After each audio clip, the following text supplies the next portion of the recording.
Oh my gosh, you're amazing. So, for those of you who don't know Dr. Suzanne Humphries, she's a medical doctor. She's certified by the American Board of Internal Medicine in both internal medicine and nephrology. She worked in the conventional medical system from 1989 until 2011 when she left her hospital position in good standing. Since that time, Dr. Humphries has been furthering her research into the medical literature on vaccines, immunity, history, and functional medicine, which I am such a fan of. Her book is Dissolving Illusions, Disease, Vaccines, and the Forgotten History. And you can follow Dr. Humphries on Twitter. Her handle is at Dr. Suzanne H7. Yeah, I mean, the recent history of, yeah, where now that we have quote unquote our guys in office, right? Like, how do you feel about what they've, how they've delivered, I guess, so to speak? Yeah. Well, the reason I'm talking to you now, Shannon, just to tell the audience, is because, okay, so I keep trying to retire from vaccines, okay? I'm like Sisyphus, right?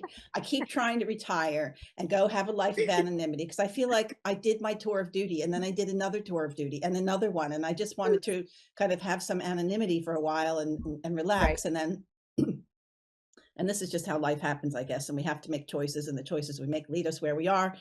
Um, but I was pretty much apolitical. I'd been living overseas, so I wasn't really that tied into American politics very much. And I did vote and everything for what it's worth, which is probably Mm. nothing.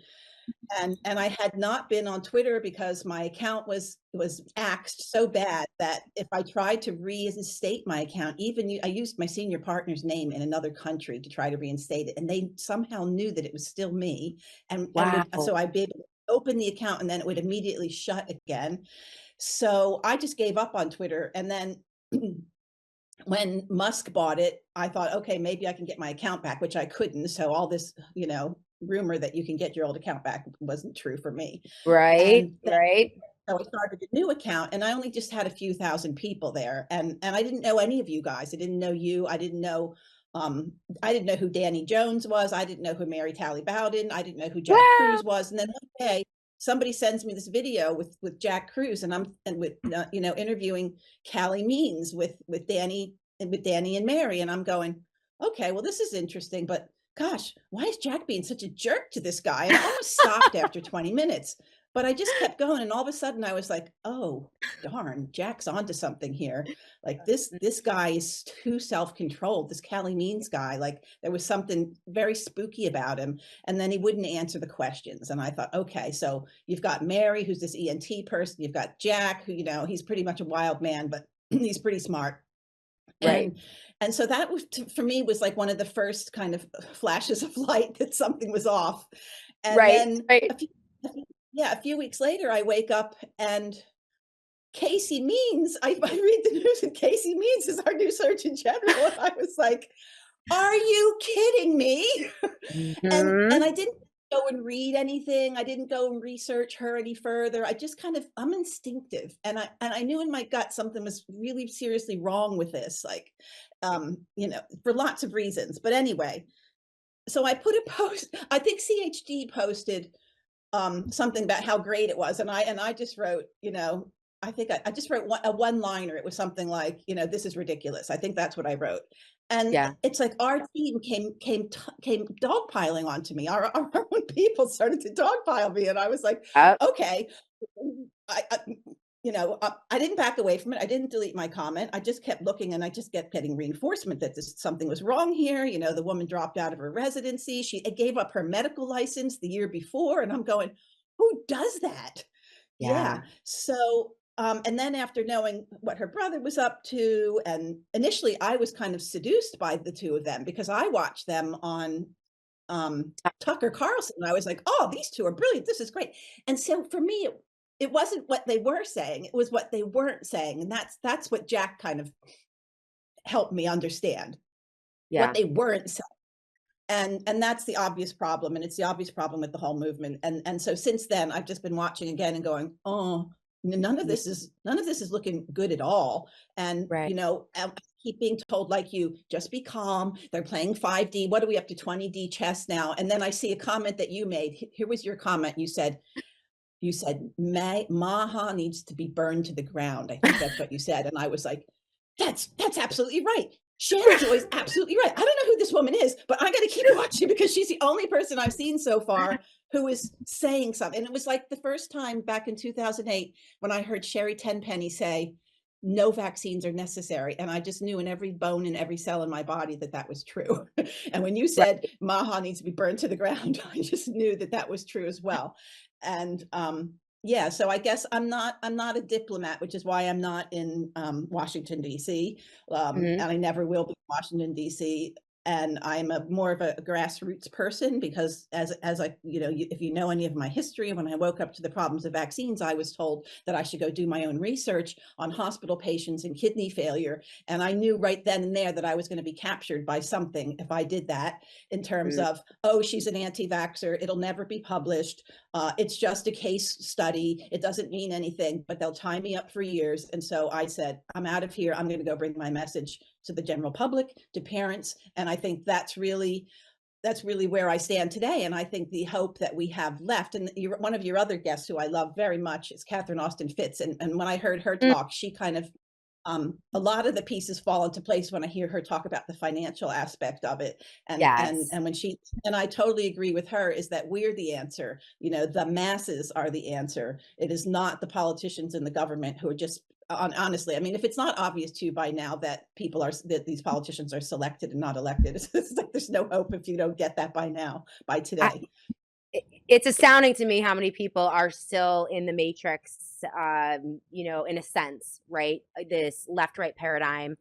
And yeah, it just seems, I mean, you and I certainly share a brain in some ways because there is, always this kind of critical thinking and testing what we're seeing against, what we're hearing against what we're seeing, using history as a guide, that type of thing. And yeah, the burn Maha to the ground, a lot of people misunderstood that, thinking that I wanted to burn our movement to the ground. And that's not at all true. When I think of the health freedom movement or the medical freedom movement or the vaccine truth movement, whatever you want to call it. It's been decades in the making, 30 years if you go all the way back, almost 30 years if you go all the way back to Dr. Andrew Wakefield. And I want to protect that. That's what, Maha I see as an interloper, as some type of PR stunt or psyop to come in and appropriate this movement, the work that you've done, the work that has been done by so many medical doctors who have been severely persecuted for their willingness to stand up and speak the truth, and to completely subvert the movement and distract away from the one thing that we should be talking about, which is the vaccines. And that's where you come in, and your work is extensive in vaccine history and in immunity and all of the lies that we have been told for so many years. I mean, 226 years you talk about in your most recent presentation, which I would love to focus on today with you, that you can find if you follow her on Twitter. And then I think it's at dissolvingillusions.com as well, correct? Where you can get the book. Correct. And the Yeah, videos, if you're talking about that video that I did with CHD, I put all my videos now on my Odyssey channel, and my Odyssey channel beautiful. is listed at the top of it's on the Dissolving Illusions page, and it's also on my X page. The long history. I mean, there's a narrative here. There is a story about vaccines, not just in America, but across the globe, but especially in America though, because I don't think that there's another country besides maybe Australia or Israel, that had such a coercive and brutal kind of adherence to the schedule. Many European countries, they don't do the same things that we do here with childhood vaccine schedules. So I think it's important to know that history. And I'd love to give you an opportunity now just to talk about what you have found, your research, and what that story is, so that people can begin to think differently about vaccines, not only for their children but themselves as well, right? With the flu shot and all the new shots coming out. Yeah, cradle to grave. Yeah. And yeah, initially when I saw, that Kennedy got in and that there was this movement, with Mary Talley Bowden and people that just really their big motivation is to get the COVID shot pulled. And I'm on board with them. But I had a Yeah. concern in the back of my mind, and I thought, if they do get this COVID shot pulled, it would be a victory in a certain way, but it would also be a tragedy in another way, because the COVID era is only it's just the end of the story. It's not the beginning of, it's not a story by itself, and it's not the beginning of a story. The, so if we were to pull that shot, everybody would just go, oh, we woke up, we got this to go away, we can go back to where things were. And if we were to Mm. go back to where things were, we're still going to go back to, parents with severely vaccine injured children, which was something not on my radar back in 2009 at all. In fact, I avoided it because I thought everyone and their dog is talking about autism. And I'm here watching adults have problems after vaccines, and I'm an adult specialist. I'm not a childhood specialist, but I did have to go back and I did have to learn all that history, and I had to learn the pediatric schedule, and I had to learn about infant immunity and pregnancy and all these things that I did not study during my residency years because I was focused on being an adult physician. Sure. So if we look at the history, so now, I mean, you call me old guard, but the fact, and perhaps I am for this generation. I never thought I would be considered something like that at the time, but there were people before me. There was Archie Kalokerinis, and there was Dr. Robert Mendelsohn, and there was Mayor Eisenstein, and there were people like them who were kind of holding the keystone for a while. And even before them, there were people. And I come to learn that back in the 1950s, there was Herbert Ratner, and there were people that were criticizing the polio vaccine, not criticizing the way I do, but because back then there was still a pretty strong belief in the vaccines. And I think if Herbert Ratner were alive today, my belief is that he would be a totally anti-vaxxer. There was Dr. Anthony Morris, who people don't even know about, who was basically one of the people in the FDA whose job was to look at vaccine safety. And he Ah, was blowing the whistle to the point where they were taking his laboratory equipment away, and he has a Senate hearing, and they have to give it all back, and then he goes and blowing the whistle again, and they shut him down again, and he goes on the oh gosh, it was a talk show. I can't remember who the host was. It was a big one. Well, yeah. it was a big, it was, at the time, everybody had it in their living room in the afternoon. So he Okay. goes and he blows the whistle, and because he realized what I did. It's like, you're not going to get anywhere playing around with these people at the top. You've got to bring it down to the population. And so Right. we have a second book that we wrote this year. It was the companion book to Dissolving Illusions. And what the first third of that companion book has in it are doctors' quotes since the smallpox vaccine was released. And let me tell you, if you think Wow. that I am harsh and radical, you should hear what some of the doctors back in the time of the smallpox vaccine had to say about the smallpox vaccine. They cursed the very day that they ever believed in this vaccine and that they gave it to children. And they were trying, and look, these are the people whose quotes were preserved and documented and that we could find. Imagine how many more there were. And most of the people said, I can find 20 more doctors saying the same thing as me, but that they're not willing to do it because they'll be crushed. And so it's been a problem. So the problem of doctors criticizing vaccines and being concerned about being ostracized, not having any money, losing your good standing with the public and with the medical boards has been a problem throughout history. So if I want to talk about the recurring themes, and that's why, so the talk that you're referring to is a talk that I gave at the Children's Health Defense Conference in 2023. And back then it was called 225 years. We're up to 227 now. Yeah. And so there are recurring themes that people think, oh, it's just COVID and people are waking up and great things are happening. And I'm going, yeah, nah, maybe people are waking up, but they're not waking up to the big story. They're waking up to the COVID problem. They want the COVID thing pulled, and then they want to go back to their normal, happy life.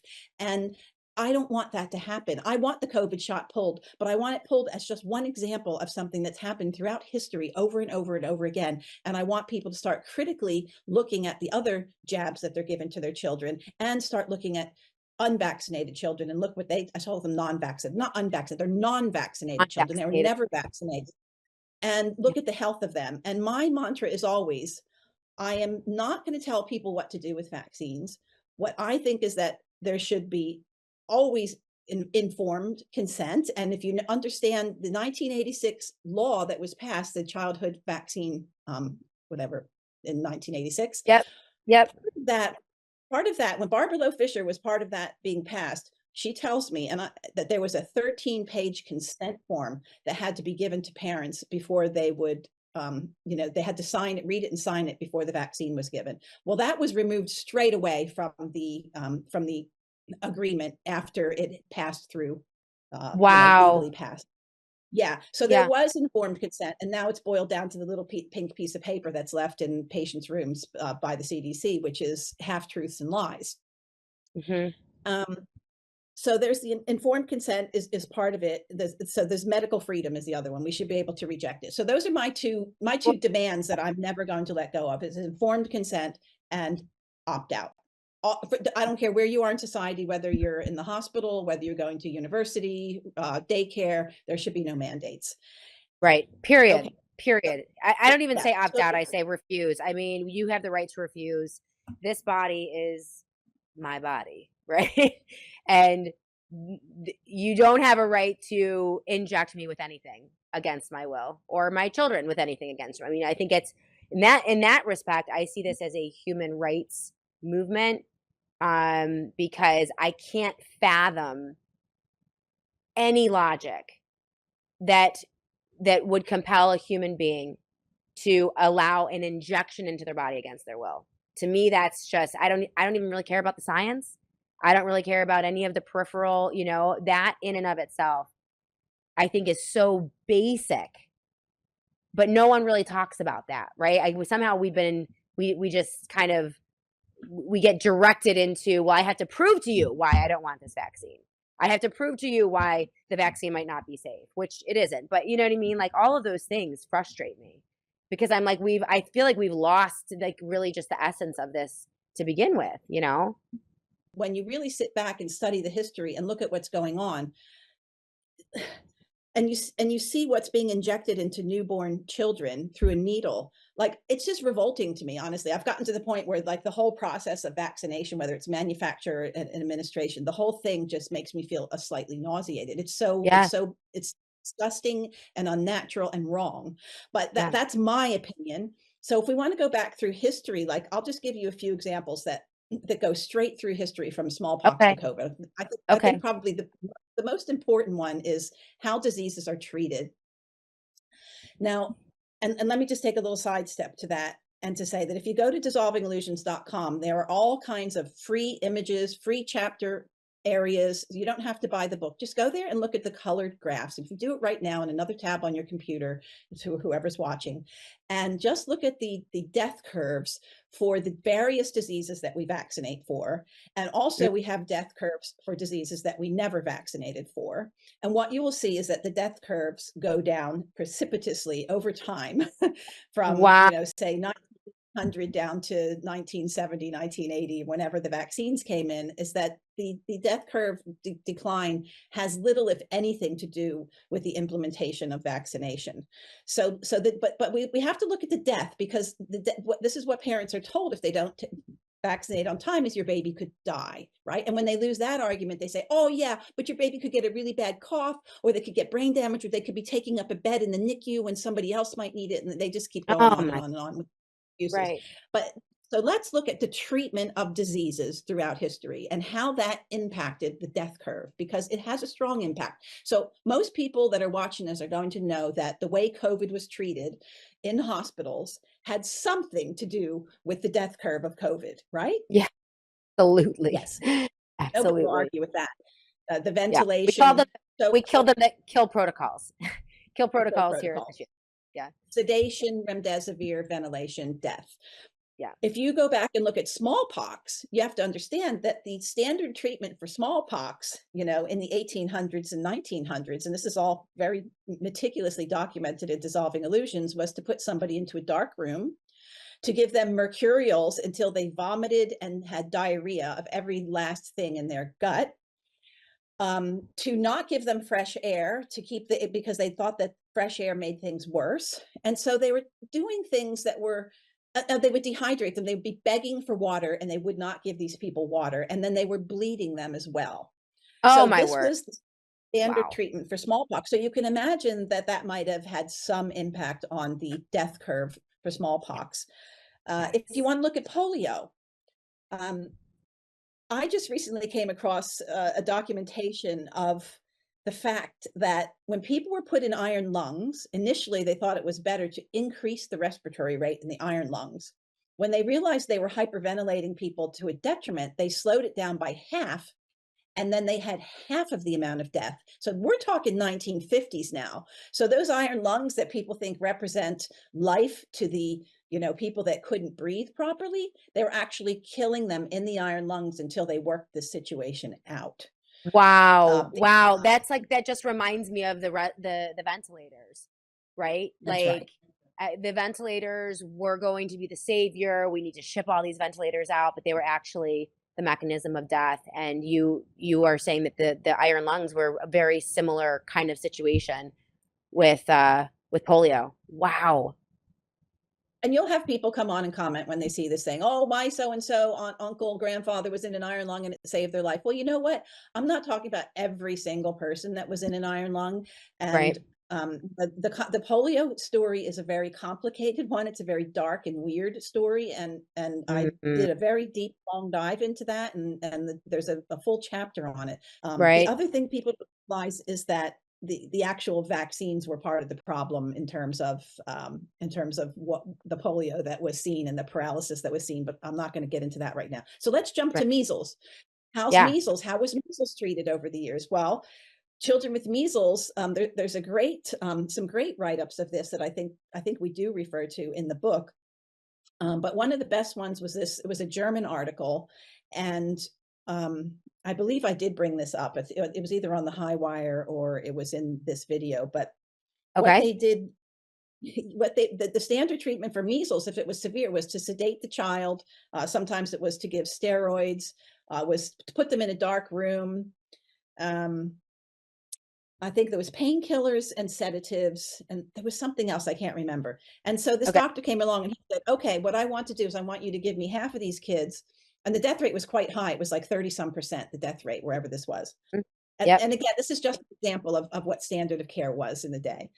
Right. Um, I want you to give me half of these kids, and I'm going to stop all these drugs that you're giving, the sedative, antibiotics. That's what it was: sedatives, antibiotics, and steroids.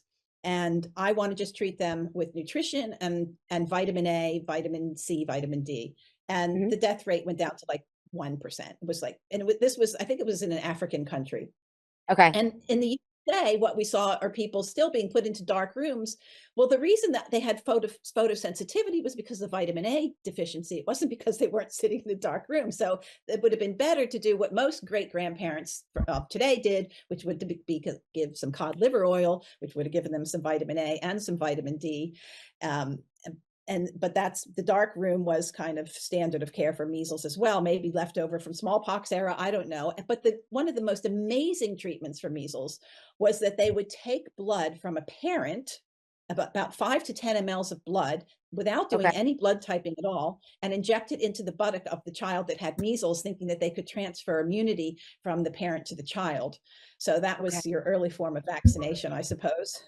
And that did not go well. There was a lot of necrosis of those lesions. And still Wow. today, people are given really bad advice on how to treat skin, even when it comes to chickenpox. Like people say, to use calamine lotion. Well, calamine lotion has a really high pH. The skin likes a low pH. We don't need, like, it's much better to dab some apple cider vinegar on. So even today, people are doing really silly things when dealing with chickenpox and ignoring nutrition, ignoring the fact that, children's immune systems, if they're unadulterated, can absolutely handle these things. But every disease you come to, you'll find a situation where people were treating it in a way that was not prolonging life. It was not giving people an advantage by any means. It was setting them back. So I think that's one continuous thread that goes from smallpox to COVID. There's Right. also the diagnosis, the diagnostic changes. So every single disease you go through history, and if there's a vaccinated person, they do everything they can to not make a diagnosis on that person.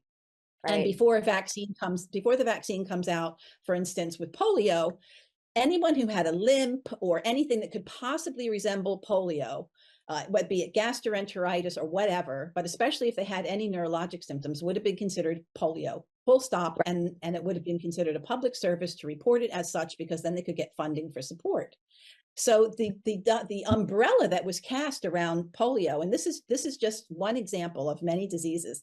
Then after Yeah. the vaccine comes out, all of a sudden they become masters at differential diagnosis, and taking meticulous histories and doing examinations and blood tests and fecal tests, things that were never done before the vaccine came out, thus narrowing the diagnosis whether a vaccine was released or not. So the Wow. game that have been played and the goalpost shifting, it's done over and over and over. And if people want to know more about that, they can go watch the smallpox to COVID video on Yeah. Odyssey. The entire that I mean, that's so fascinating, so disturbing on so many levels because what you come away with is a very clear playbook and a very clear narrative of, you know, fear, fear, fear, and then the diagnosis, right? Over diagnosing, and then horrifying treatment protocols that make the situation worse, but then ending in the miracle of the vaccine, right? Whichever it is, right? And then it takes that very scary thing that everyone, I mean, it's like they've walked us through this psychological operation over and over and over throughout history. The question is like, who is behind it? Did you do any type of research into vaccines in general and how this all got started? I know that I've heard some stories about kind of a turf war when the Rockefellers came into power and they wanted to change the way that we treated disease, and it was moving away from holistic natural. I mean, you mentioned some things like cod liver oil and vitamin A and vitamin C and nutrition, some kind of basic things, apple cider vinegar that can heal, into this new kind of I don't even know what to call what we are now. I mean, I feel like we're moving toward it's so when you look at what's in a vial, when you consider what's in the vial of these vaccines, it's horrifying to imagine we're Yeah. injecting these things in our bodies. And people think they think it can't get any worse. And I just laugh when people talk about Yeah. that. You probably remember the Gardasil days. That wasn't that long ago. Maybe what, 5, 10 years ago, the whole Gardasil scene, and we thought it couldn't get any. The Wow. outrage with Gardasil, there were so many vaccine injuries. The vaccine injuries that happened with Gardasil were as high as all the vaccine injuries combined for everything else. At least the reports of Right. them were. And we thought it couldn't get any worse than that. And here we are. We had our first mRNA shots, and we thought, well, it can't get any worse than this. And now we're having the self-amplifying mRNA. And trust me, there'll be more. There will be more. And then we're going to move to the implantable whatever's. But the other promise that goes with each successive generation of vaccines is just one shot. And so you asked what's behind it.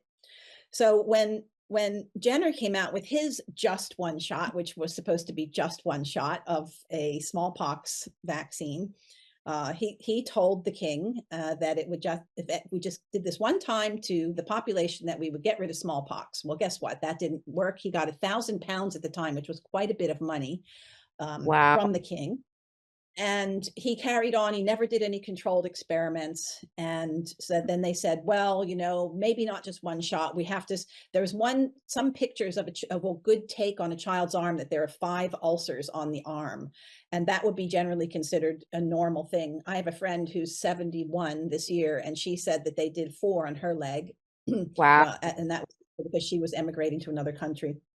So it wasn't unusual at all to be given more than one smallpox, even in the same sitting, let alone Hmm. just one shot for life.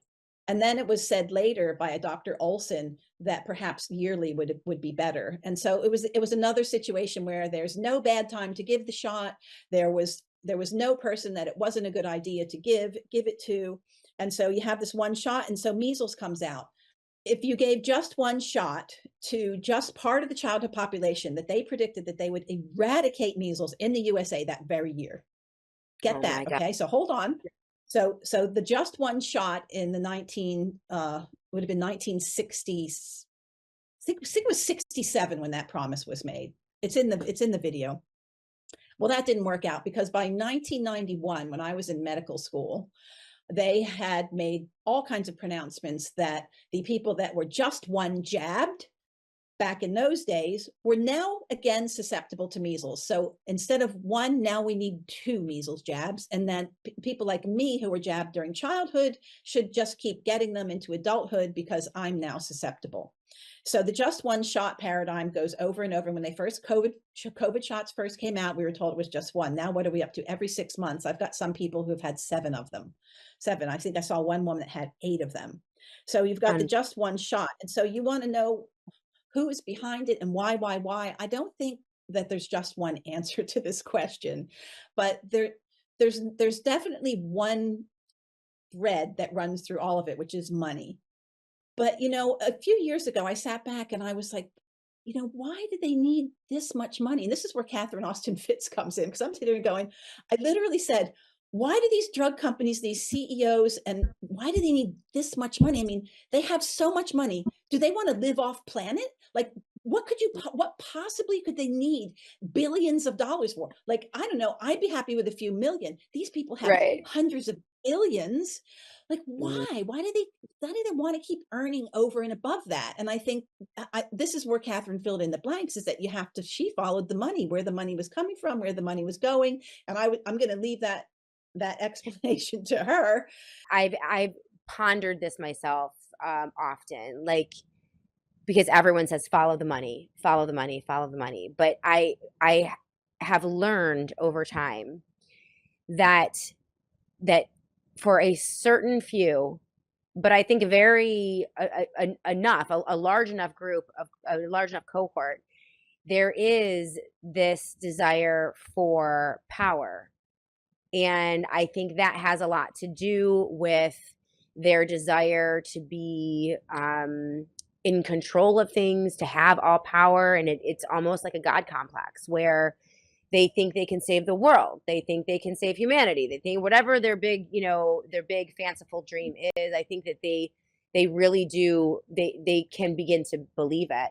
And I think the problem with the vaccines is that it did become, because of that legislation and the removal of any liability from pharmaceutical companies for vaccines, it drove so much money into this one industry that was never checked, that industry could then begin to buy politicians, buy judges, buy the PR campaigns, solidify the infrastructure, and then also move into the realm of, well, wow, if we can do all of this, like we're getting this wrong, that wrong, this wrong, that wrong, but if you have the AI and all these things, well, then we can come up with some type of utopia, some type of world where there is no disease and there is no death and we can live forever. And I think they lose their minds.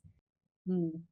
Yeah, I guess I look at it from from from backwards now, from here backwards, and I look at what has the health of the population done in the era of vaccination.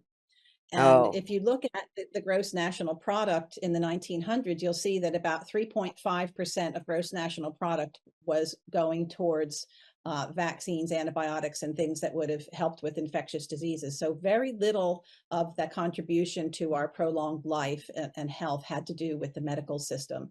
And if we just mm, look at today, we look at the health of children today, we look at the health of adults, and we look at the shortening lifespan that's happening, we can see that the theory that they're trying to create a utopia isn't panning out.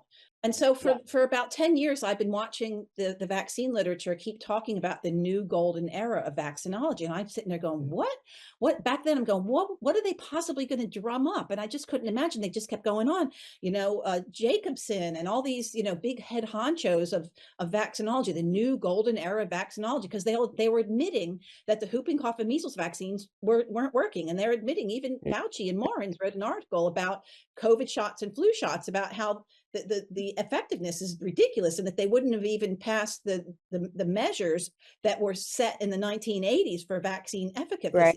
efficacy. So it's like, Efficacy. well, what's going on here? What's this new golden era going to look like? Well, now we know what this new golden era looks like. That I couldn't have imagined messenger RNA vaccines and Mm, self-amplifying RNA yeah, vaccines. And I think that they're going to keep coming up with this kind of crazy stuff. And that's part of what always keeps happening throughout history is a change in the vaccine construction, or a change in the way it's manufactured, or a right. change in the animal cell cultures or fetal cell cultures that are being used. There's shifting changes all the time in the manufacture. So it's really hard to compare what's going on now to what's going on then. So the ever shifting goalposts. So, Mm, we've got sickness and death going on. And I think the answer is, quite frankly, I think it's beyond your or my imagination. And even if I were to imagine, I wouldn't be talking about it here on this show, because it would just be crazy sci-fi hearsay. yeah. Um, let me just say that I looked at the Pfizer vaccine liquid under a microscope, a dark field microscope, and what I saw initially were particles. They were like circles and squares kind of floating around. And I was like, whoa, that's really interesting. And I looked at some older vaccines like measles and flu shots, and I didn't see any of that. And then if you left that liquid sit overnight, what you would see would be like almost like long wires starting to form. And then if you Yeah. come back a little while later, there were what appears to be, and I'm not saying that's what it is, but it looks like the image of a circuit board, just the vaccine under the microscope. And if you go to an Odyssey channel called Life of the Blood, you'll see Mm, some of those images. And I was a bit freaked out by it, and I kind of backed away from it. I was like, I don't even want to get here, because this is the kind of thing that could get me killed. Like, I've already had enough death threats. I don't need like this the vaccine company coming after me. So I just think, well, what's going on here? If that's what happens under a microscope, what's happening? What's the potential problem? And now, since again, Catherine has been so instrumental in getting me to connect the dots, but when she and Solari report talk about the next generation technology that's going to be basically transmitters being able to affect our mood, affect our brain would function, like that. and Sure. yeah, and then we've got Casey Means now with the implantables under the skin. It's like you put it all together, and it's like, well, I can kind of imagine what the future is, what the plan for the future is, but I can't tell you for certain. But all I can tell you is that things keep getting worse. They don't keep Yeah. getting better. And I don't care who is in office. I don't care who was involved with CHD telling us that they understood our story. And look, Kennedy might be trying his best. I don't know. I don't know what's in his heart. I don't know what's in his brain. All I know is that things are not getting better. Things are not going in a direction that I'm happy with.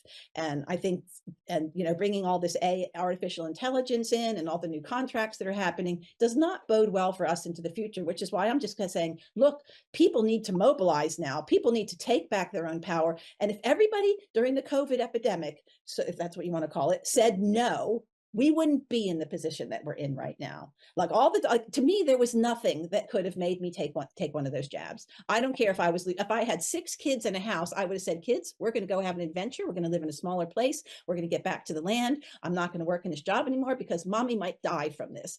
And so Mm, that would have been my response if I had a situation. And I think if more people, and I do know people who said there was no way. One of my good friends is a dentist, and she just walked away from the practice, worked with her yeah. husband for 6 weeks, and had the best 6 months, had the best 6 months of her life. Yeah. So Yeah. people just need to say, no, I can survive without this. Get a little bit more indignant and stop caving to every little, threat that happens.